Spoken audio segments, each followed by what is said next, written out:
G'day folks, welcome to another episode of Bandaged Cube Creations.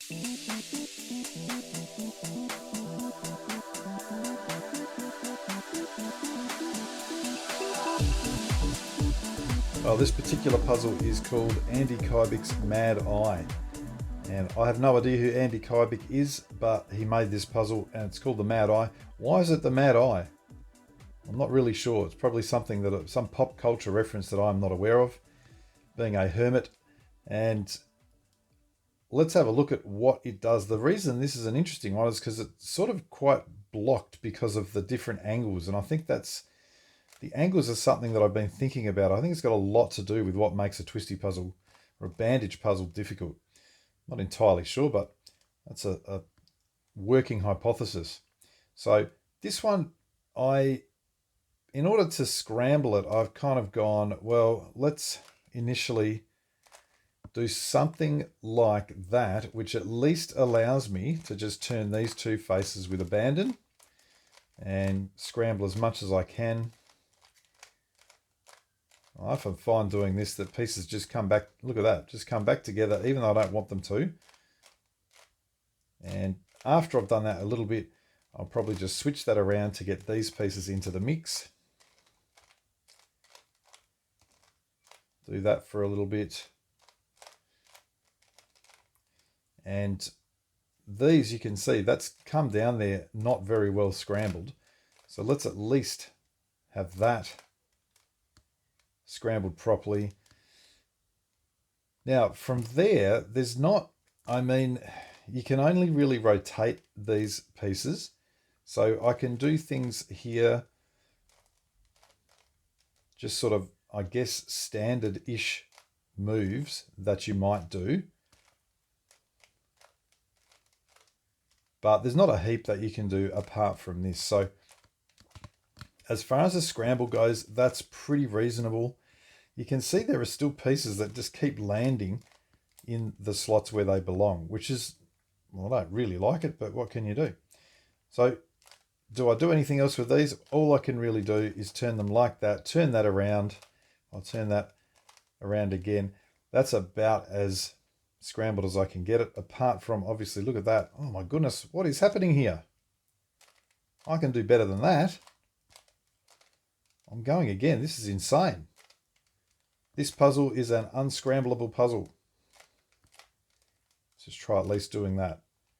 Does that look better? Kind of. I can get that up there. Can I turn that off?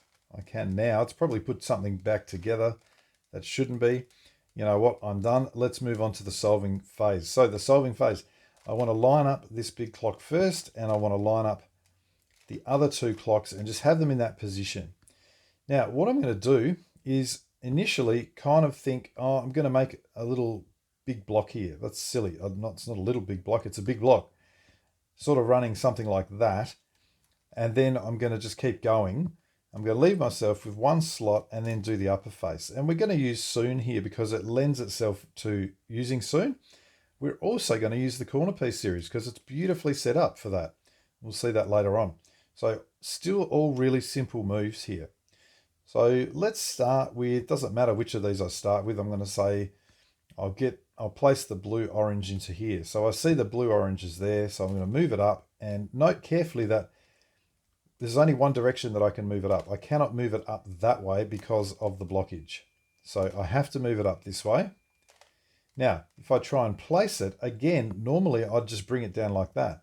But it's all blocked, so I have to move it up and bring it in like that. And that tells me that I have a flipped edge there. It means I've got at least one other one, but it's a good time to now think, okay, how do we deal with flipped edges? Well, what I'm going to do here, I'm going to place two flipped edges that I want to flip on the top. Now, I don't think that one's flipped given the color scheme, but I don't care at the moment. I'm just going to flip this one with it. I want them in this position, and I'm going to turn it round so that the puzzle now has the upper face on my right. And I'm going to be using the standard algorithm. I just have to do a bit of unblocking. So the first bit of unblocking that I do is turn this face. Now you'll notice the other piece that I wanted to flip goes from there to here and now lands on the two upper positions that I would normally have them in. The other thing is on the other side, I also need to unblock that by turning it to the same location. I'm now ready to be able to turn these two faces to do a down, down, up, up. Now you'll know that the next thing I want to do is turn this across to here and then turn that up to place it. This is blocking. So in the middle of these two 4-move algorithms, I turn that down like that and continue. And I return and then I undo and undo. So that is the sequence to flip an edge. The blue-red, I think, was the one that we wanted flipped.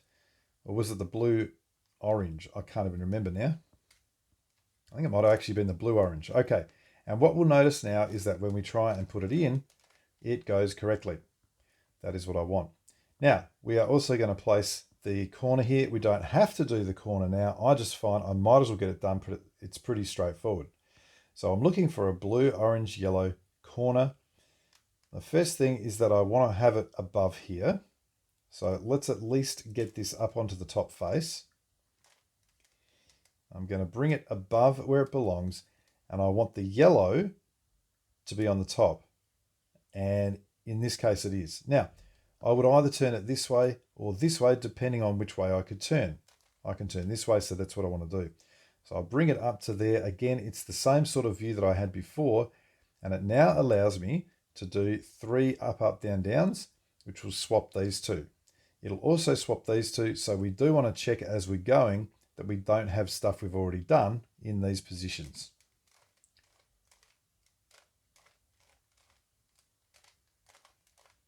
Okay, that has been placed. I can return that, and those two are done. Let's move on to the next one. It's a blue-red. The blue-red's over here, so I'll bring it to the top. Now, I suspect that's going to be flipped now. Oh, no, it's not. Okay, so I can just put that in straight away. Search for the blue, red, yellow corner. There it is. Bring it above it. Again, I want the yellow on top. So to get the yellow on top, I'll bring it around to something I haven't done and just turn it up. Now the yellow is on the top. And I can once again bring it around. Now when I move them up, this time I'm coming up to the right here. I still can do 3 of these.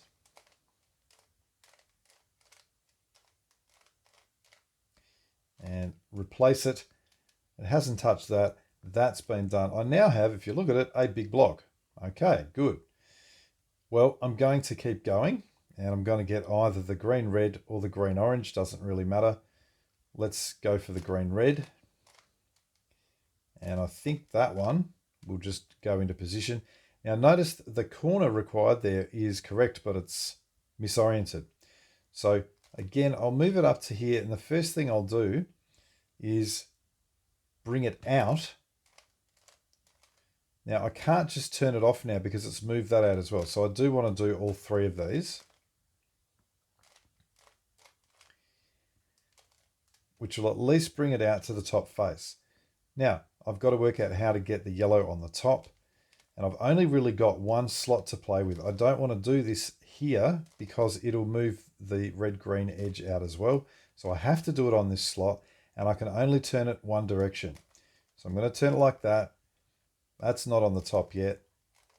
So I'll bring it back, turn it like that. Ah, good, that's now on the top. Okay, so that means I can position it where I need it. Now I can bring it up to there and put it back in.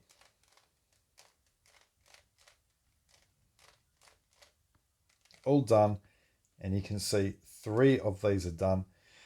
I've got this 4th position now to play with, and what I need to do is work out which, if any, edges remaining need to be flipped. Now, it may well be that none need to be flipped, and that's kind of strange, but if I was going to do this, what I really want to do now is just place this middle layer edge, make sure that that is correctly oriented. I think it is, so I would just turn that, put it in, and you can see that all the white edges are flipped. I'm just going to set up for a case where they're not. Okay, well here I've got a situation where I've got two flipped pieces. I've got the green orange and I've got the white red that are flipped. I know the white blue is okay because I can turn it up to the top face and it's correctly oriented. So these two need flipping. Now, because this is my last layer or my last section as opposed to this one, if this was my last section, I would turn it up like this and do it in the same way that I did the previous flips. But it's over here and I can only turn it that way. So I'm kind of going to be doing the mirror here.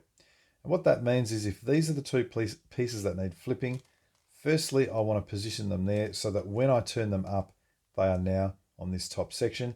Everything being the mirror, I want to reverse what I'm doing. So first thing, get that to match. Instead of doing down, down with that face, I'm going to start by doing down, down, up, up with that face. And then instead of moving the upper face anti-clockwise, I'm going to move it clockwise, but I've got to get rid of this first. And I'll do that like so.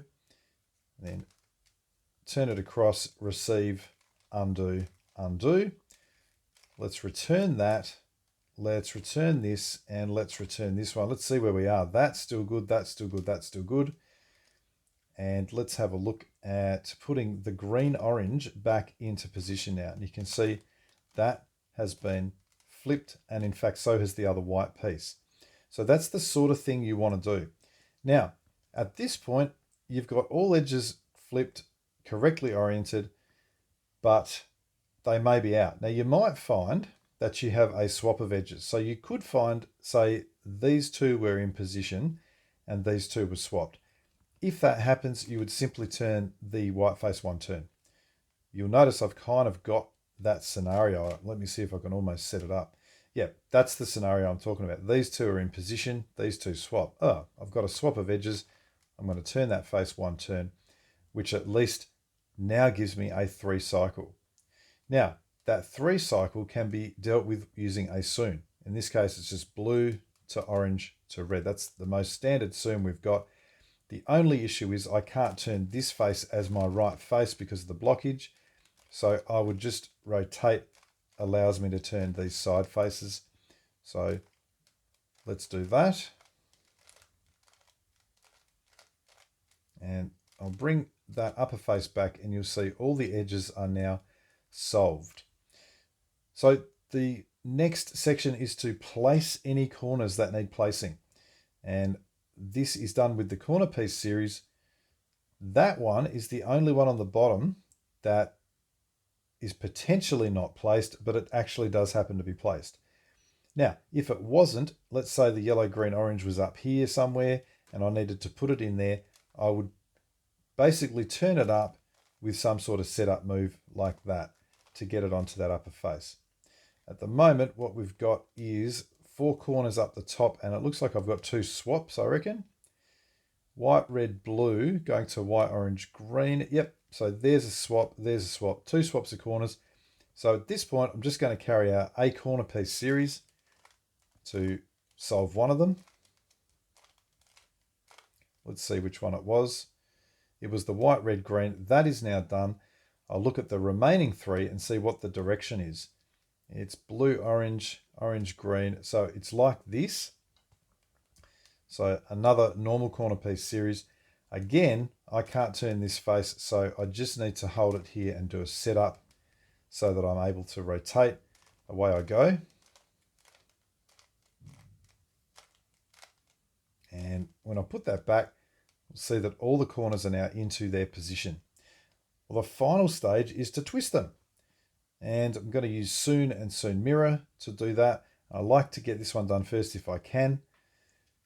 And I might turn it this way. Now that one's got to go anti-clockwise. So what I would be doing is I need to hold it firstly so my left and right faces are turnable. I can, when it's at the back left like that, or I suppose the back right, I can bring it up and it will not affect my ability to perform the Sune. If it's here or here, I can still bring it up, but that actually will then affect the ability to perform the Sune. So I'll have to do a little bit more setup to get it onto the top face. So this one here, it's got to go anti-clockwise. I'll bring it up and I'll just do one turn like that to put it in this position in order to twist it. So let's do that.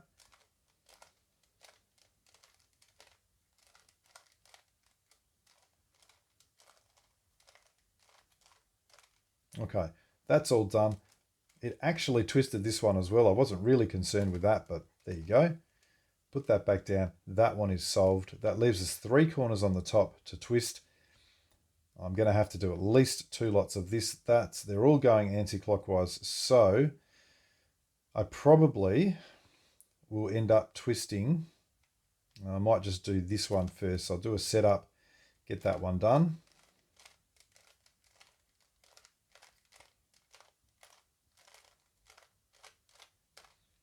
Okay, if I put that back, I've got 2 more to do. Now they're in the opposite positions from where I need.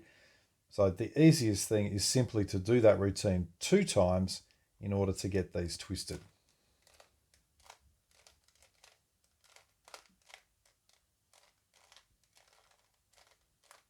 So there's once, and you can see now that's got to twist anti-clockwise, that's got to twist clockwise.